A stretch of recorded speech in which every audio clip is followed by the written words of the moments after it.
I have two chessable courses that are currently on sale. They're on sale till, I think, midday on Saturday. So less than 24 hours to get one of these. So what are my two courses are on sale? Well, one is on the Kalashnikov Sicilian that goes like this.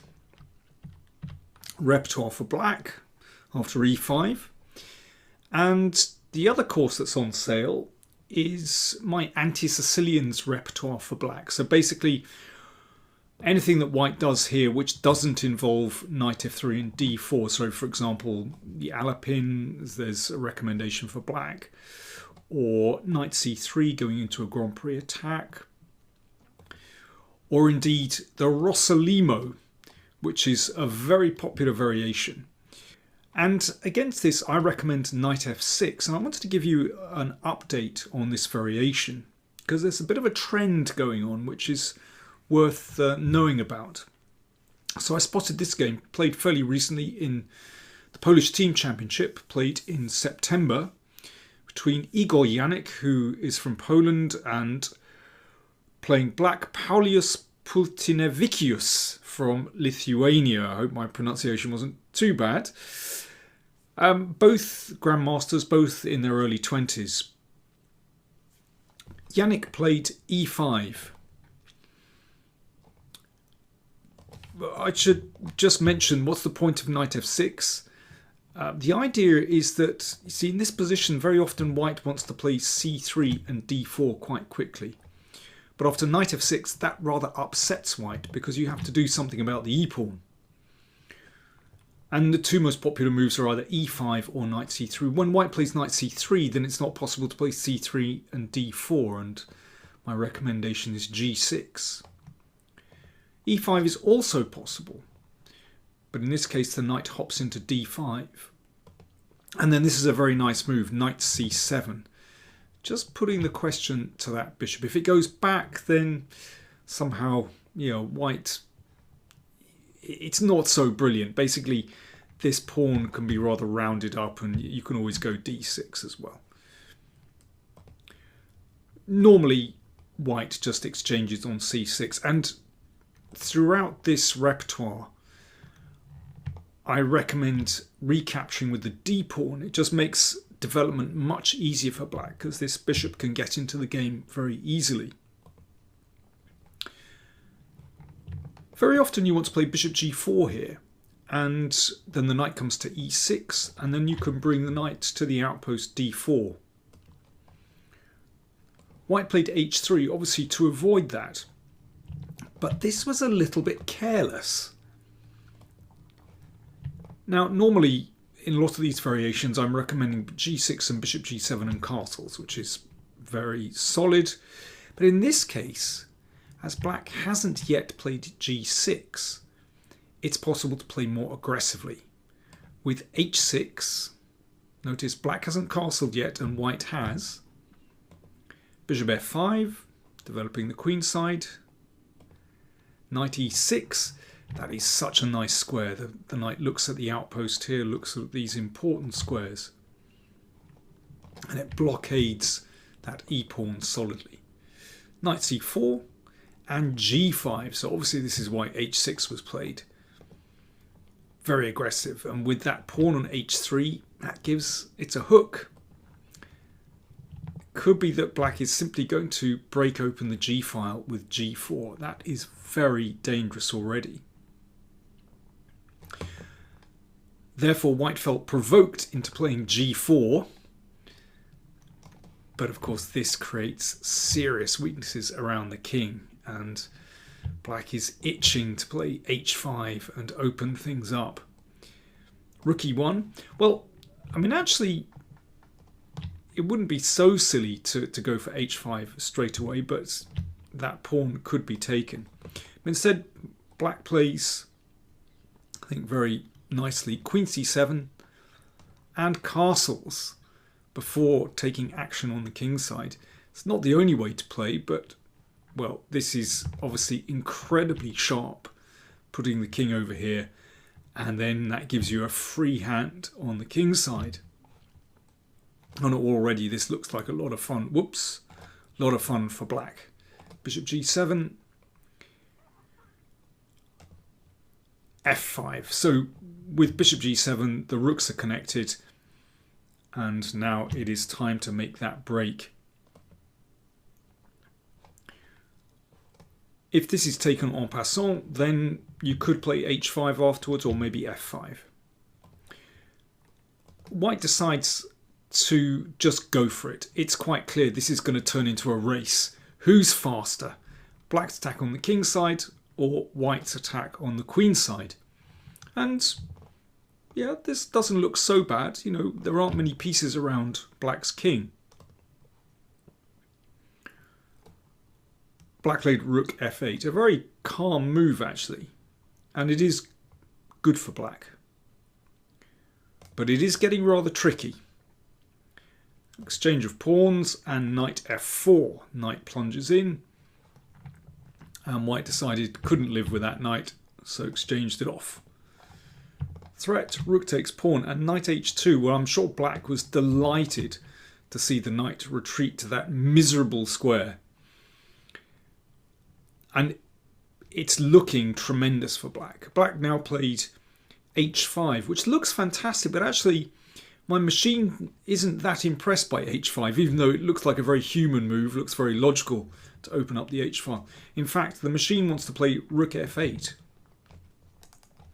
tying white to this pawn, and actually just playing quite calmly with bishop f7, just looking to take here and take on e5, and big advantage to black apparently. Interesting, but well, our Lithuanian friend playing with black wants to rip open white's king, and that's very understandable. This is a very human way to play. And white, I think very sensibly, simply ignored that pawn and played a5, just wanting to roll on the queen side. And yeah, the machine approves of this. Actually, it's interesting. It feels very slow, but actually after a6, yeah, you can see lines are opening. Bishop f7, swinging this bishop round. Takes, queen takes, rook b1. Yeah, this is looking a little bit more serious now, because lines have opened up for those rooks. It's such a tense position. And here, well, probably, I'm guessing we're already in the time pressure phase. This was a classical game, but just to get to this point would have involved enormous calculation. In this position, white actually has a winning move. So here's my challenge for you. Can you spot white's winning move? I know I should be advocating black's position because, you know, this whole line, this whole system for black, I think is really pretty good. But this is a fascinating position. I'm going to switch it round for you. White play. White actually has a winning move in this position. What is the winning move? That's my challenge for you. You have a think. I'll have a drink. Cheers, folks.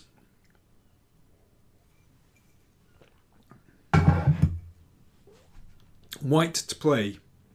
In the game, white played knight d6 check, which doesn't look bad at all, but it doesn't win. The move is actually d4. Now that is a very cool move. I mean, one thing is it secures e5 for a moment, but the basic idea is that it starts to open up this diagonal, and black doesn't have a good defense here. So here's the basic idea. If rook takes pawn, for example, knight d6 clears the diagonal for the queen, and this is just too much for black to bear, basically. For example, if queen d7, okay, I think that one's pretty easy. And if rook takes, rook b7, and you can see that queen is trapped. It's a beautiful move, d4, fantastic move. But instead, knight d6 check was played. Now I'm going to flip the board back from black's viewpoint. Incredibly, this is a mistake. I think white had seen this whole idea of bringing the queen in, but did it in the wrong order, because after this, yes, if the queen moves, then d4 is incredibly powerful. But in this position, black found an extraordinary counterattack. G3 just ignored the threat to the queen and kept going. And if pawn takes queen, well, the game careers on, but black has enough counterplay here. The variations run a very long time, but basically this winds up in a position which is actually okay for black. Let's go back. But after G3, white was obviously thinking, well, I can win this. And he took this. Swiffer Sweeper Dry Cloths grab dust and hair and lock it away. Better than a broom. Love it or your money back. And then queen takes pawn. Another incredible move. Giving the queen for the second time, again to a pawn capture. And this time, white decided to take the queen. It was a mistake. Bishop d4 check. Bishop d5. Look at those fantastic bishops. Knight f3. g4. What a fantastic move. Looking simply to take on f3. And white does not have a good defense here. Here's how the game went. d7. Here. Well, if that rook is taken, then this is actually winning. Rook g8. Bishop takes. You've got two beautiful bishops. In fact, white just went crazy here and played rook takes. That got taken. Then this was taken here. White played king f1 here. And that was the final move of the game. Now, I don't know whether white resigned or lost on time, but, well, after king f1, check. And obviously with an extra rook and a bishop, that's winning. Instead of king f1, king h3 is possible, but this is a losing endgame. Still takes a little bit of technique, but basically this rook is coming in, attacking the pawns, but that's a clear win for black.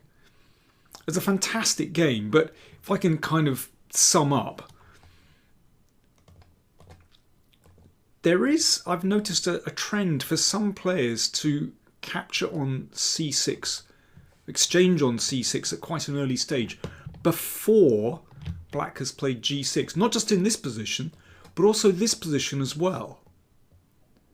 But this does give black extra possibilities when you haven't played g6.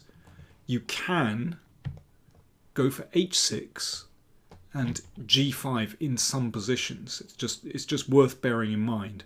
Particularly if white plays e5. Another way of playing this position is actually to play knight d7 and to play e5 and so on. Playing bishop g4 very quickly and then knight d7 and e5.